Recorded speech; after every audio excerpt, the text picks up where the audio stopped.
And so you return, Spiritfarer. Hello everyone, I'm Jenny Diaz and we're continuing Spiritfarer from where we left off. So in the last session we picked up a new soul who is somewhat a bit peculiar, if I must say so myself.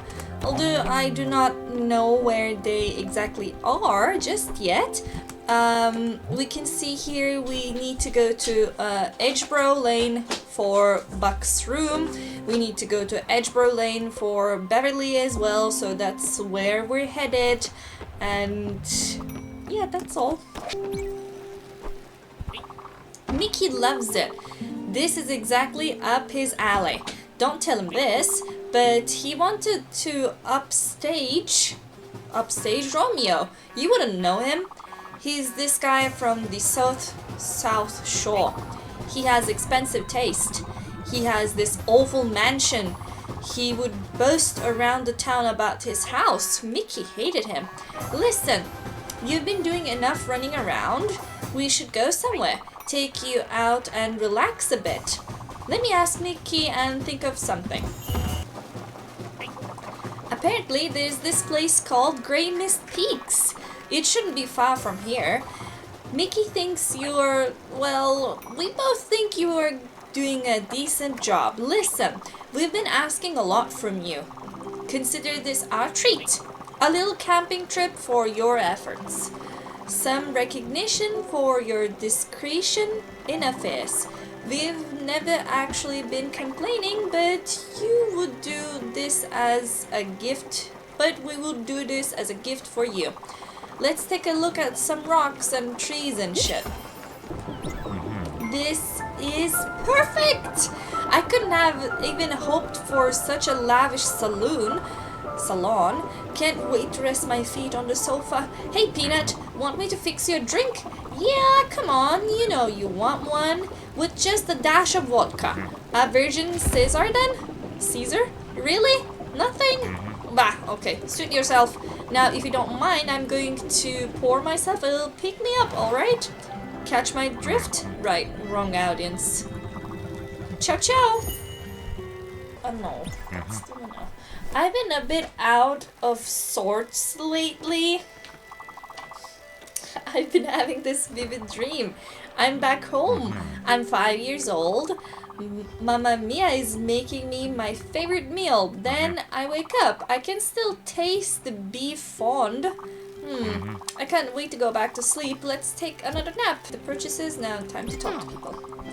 I'm very disappointed in you, Stella. You're always in a hurry. If you could press a button and order anything, you would do it, even at an exorbitant price. In any case, you should go ahead and build the archive room B2522. If you bought it, you earned it. Oh, not if you bought it, you entered it. Yes! I can feel the magic flowing through my nostrils. Its perfume possesses the distinct aromas of lilac and elderberries. Look at it! Cryptic runes, silvery ornaments.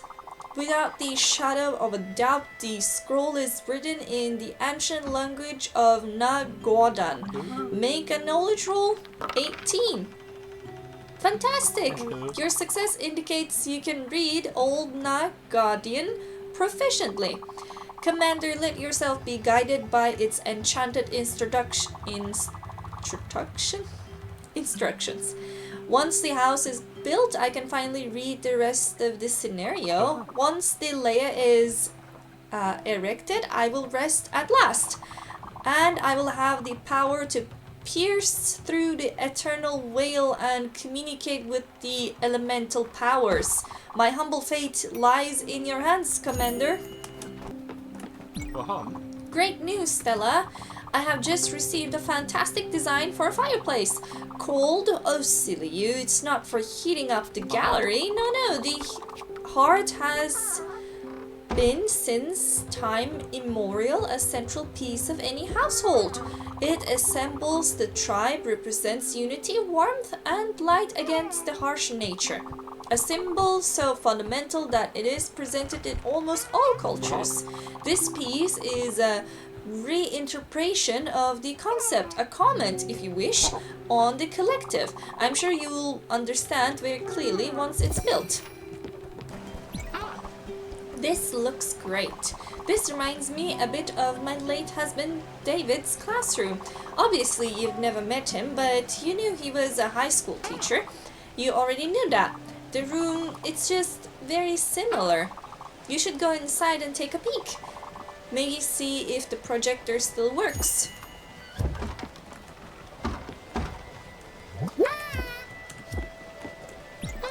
Nothing to show. You could try this. It was in my husband's work things. Maybe it will work. Oh, math problems. Oh wow, David was a math teacher. He taught at Chelsea High for 20 years. We met on a blind date. A new bachelor is snatched up quickly in a small town. My friend Pauline matched us up. She was the school secretary. That school would have been in shambles without her. She was the first to see him and called me the second he was out of her sight. Bev, I just met the love of your life. How about that? She was right, to a point. I was the love of his life. He was gone too quickly to be the love of mine. I never met anyone as special as him. He had a warmth that I was never able to find again. Well, what are we looking at? It must be a formula or something. I've never been that great at math. My brain gets confused with numbers. I have that in common with, she told me she isn't great with, I'm just tired, I can feel it in my bones. Don't get old, Stella. It wouldn't suit you. Look, Peanut, I think I've overstayed my welcome on this ship. I know, I've only just joined you guys recently, but I don't exactly have any say in this. You know, I wish I had. Don't worry, I had a jolly good time, no regrets. I did love that lounge. A bit too much, maybe? I think you might need to restock. Okay, let's go. You know the way, Bambina. I do enjoy being on this boat. I've been wondering, would it be possible to build me a house? You remember the kids and David and I live on a farm? We had nature all around. We had dogs and goats. It was a cozy little farmhouse. It wasn't much, but it was ours. What am I saying? You already done that for me. I was just testing you to see if you're quick on your feet. As I can see, you're still sharp, which reminds me that I need to get my kitchen knives sharpened. That's just something my childhood friend, Daryl, didn't do. He was cutting vegetables one day and just like that, the blade bent, broke and shattered all over the place. Mostly in his face. He had bandages on his face from all the cuts. His wife, Hannah, left him, not because of the cuts, but because he had a secret family 2 towns over. That just goes to show you can trust a man who doesn't sharpen his knives. Well, I'll guess I'll go home. Here we are, Bambina. You know, I'm not exactly thrilled, but I've got to go. Ready to bring me there? Yeah, I think it's the best decision. Okay, let's go.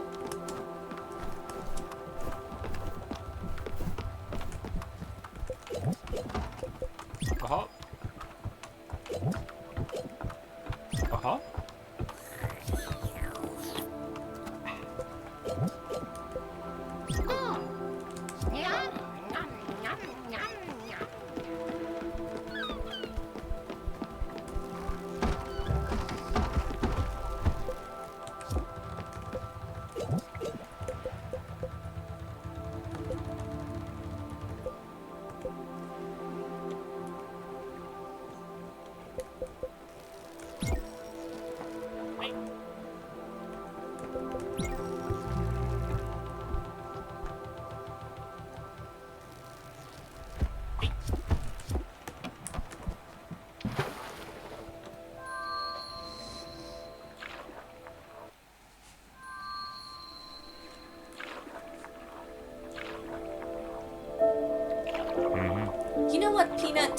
The second I saw you, I knew you were someone special.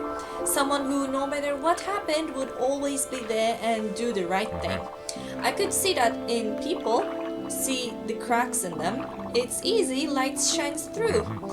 I guess that's why I fell in love with Astrid. But you cheated on her multiple times throughout your life, so it doesn't count. Ha, Astrid.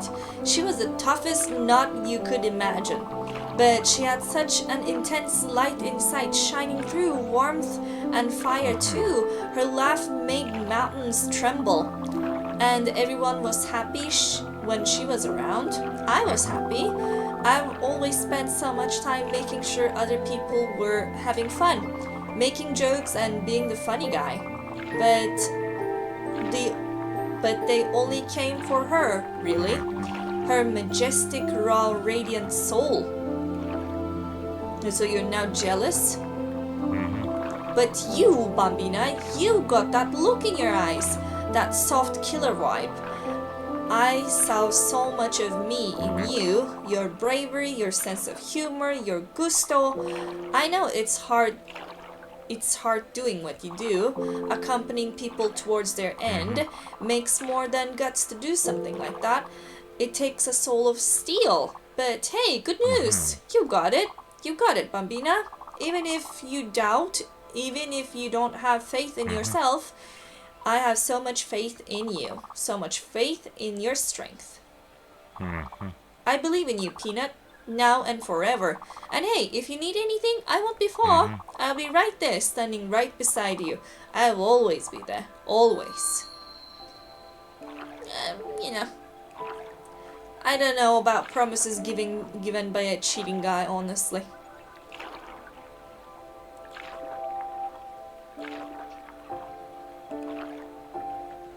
Okay, now one last hug. I know I shouldn't leave so soon. Believe me, I wish I could have stayed longer right here with you, Peanut. Promise me you'll take care of Astrid when I'm gone, okay? And don't miss me too much, will you? I've never deserted you anyway. But I've loved you, and that won't stop even if I'm not around anymore. The ones who really love you never really leave you, you know? Life is amazing, isn't it? A whirlwind, a wild wind, a tremor, a flickering flame. I've tried so much to live to the fullest. I regret nothing but leaving Astrid. Nothing but leaving you, Stella. I wish I could have seen you grow up even more, but here we are. Alright, pour yourself one for me, will you? Ciao, Bella. Again, not impressed, not, swoon, not won over. Just no. With all due disrespect I have in my, soul, I do not respect or like or believe anything a cheating man says. I'm not sorry about it.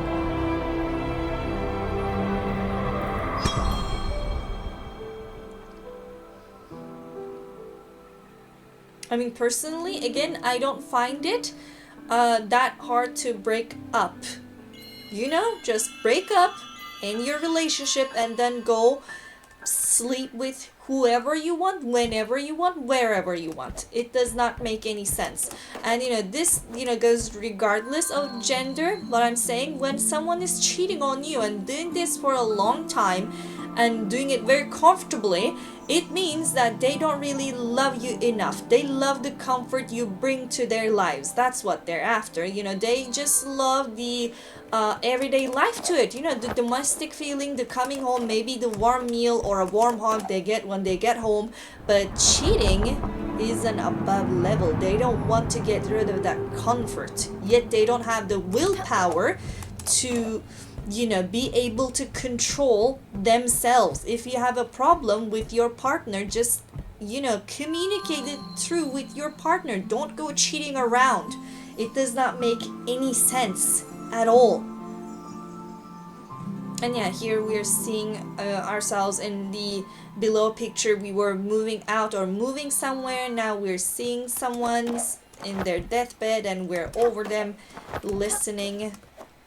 I guess that's Givoni in his deathbed. Still no respect, no love left.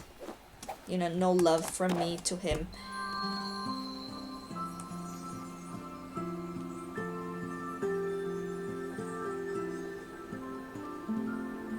Or is this Givoni? I don't know. Who is that?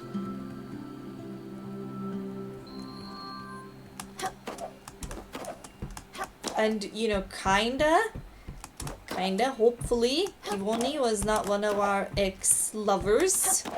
I would find that genuinely shameful.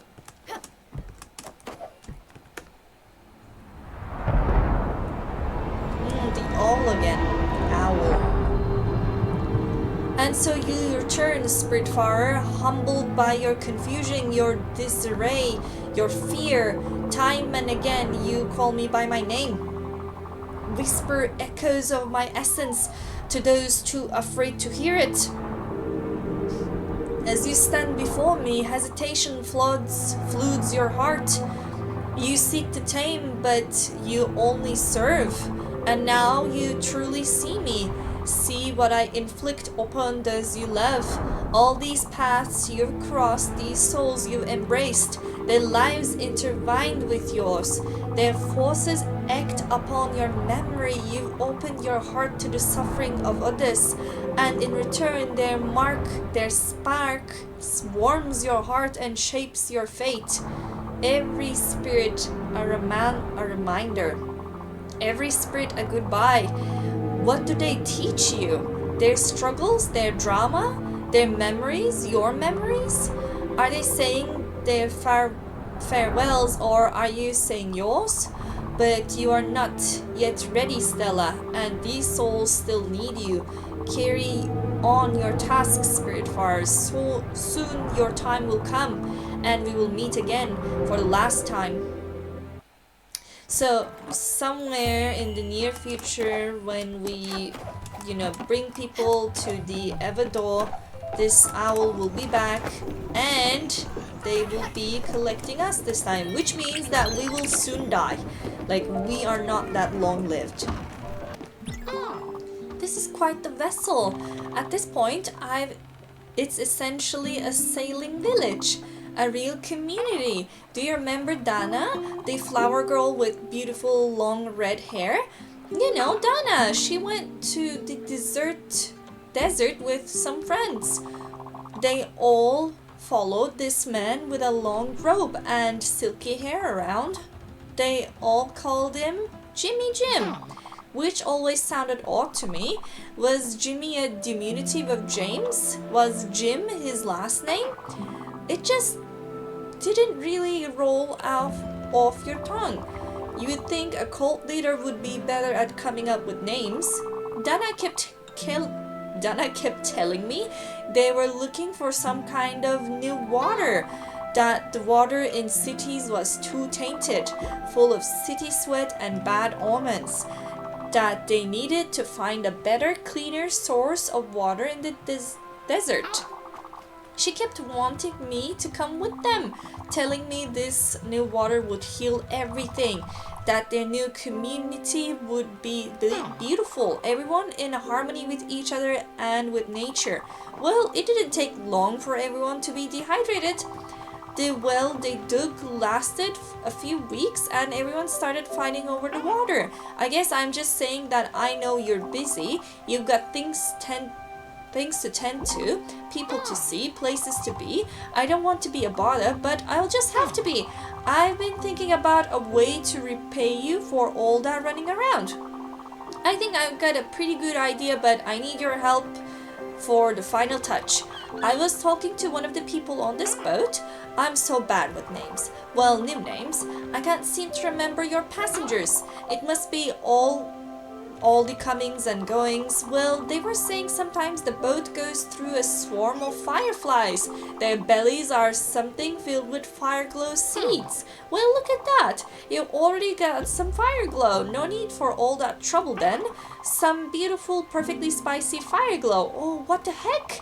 I can't keep it a secret for much longer. Do you remember when you first moved into the building? I had been there for years. I sold the house a few months after David died. The kids were heartbroken at first. They were never there. They just wanted their old rooms to stay perfectly intact, I suppose. Well, back to you. Your fridge broke on the first day. Poor thing. I could tell you were broke and couldn't afford takeout. Do you remember what happened? That's right, I made you soup. Not just any soup, my favorite soup in the wide world. It was laksa. It was the first thing I ate when I moved to the big city alone. I have moved here to be closer to my sister. It was quite the trip. It took a few days. Well, when I got here, my neighbor Aranya from 32B invited me to dinner. Neighbors were friendlier back then. She served laksa.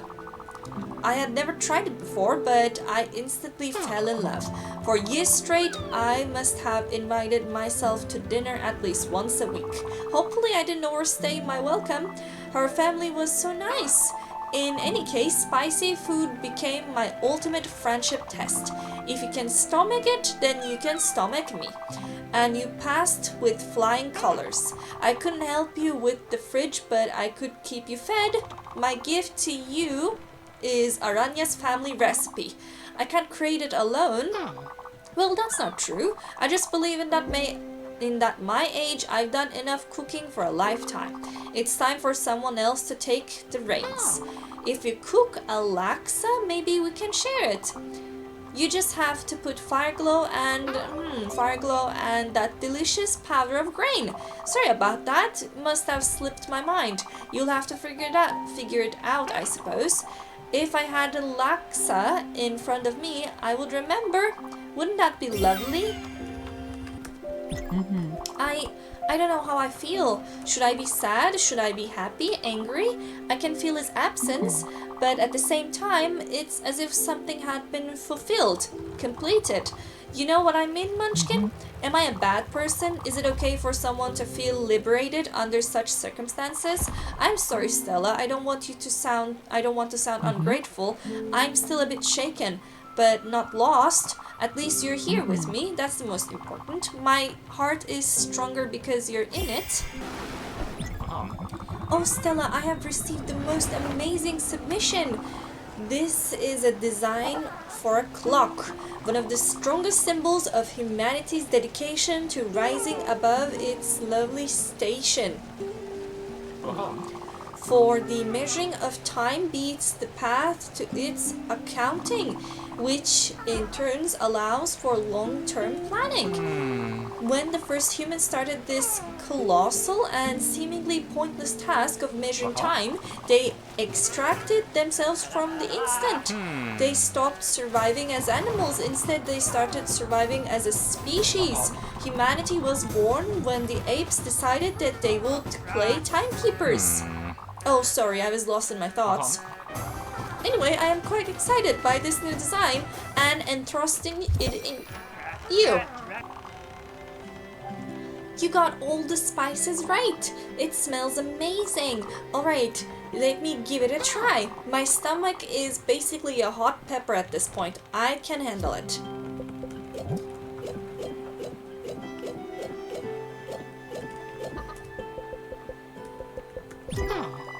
It's just the right amount of tongue burning. I mean, that's incredible. You haven't lost your way around the kitchen. Wow! I can feel my sinuses clearing. Thank you, sweet pea. I suppose I got carried away a bit there. Sorry there isn't any left for you. Don't worry, I'll make it up to you. I know. This was supposed to be a treat for you as well. Next time, well then, do you have a minute? Like I was saying, I've been having this dream. Don't worry, I'm not a monster. I won't start telling you my dreams, well, maybe a little. So in my dream, I was using the projector in the archive room B2522. Then I was transported inside the images. The first image was, let's see. Oh, I remember. We went sightseeing in the city. We rented an apartment for the whole family. It was so luxurious. We had the whole week planned out. Museums, parks, restaurants. Obviously, Harry got sick on the first day. I remember staying by his side knitting. The only thing he was able to do was a draw. Poor thing. He was really obsessed with this cartoon show back then. It's probably just giant robots and men in tights. The apartment was somewhere in Old Central District. It was supposed to be our home away from home. For a week at least. And the whole time I was eating a giant bag of sweet corn. That's dream for you. They're always a bit foggy. Hopefully you will find that acetate. It will jog my memory a bit more. Thanks again, Sweet Pea. You're a lifesaver. But my time is up for today. Alright everyone, that's a wrap. Thank you so much for watching. If you liked the video, be sure to press that like button. If you like my content, be sure to subscribe. If there are any other games that you wish me to play, you can comment down below under this video or any other of my videos. And I'll see you in the next one. Bye!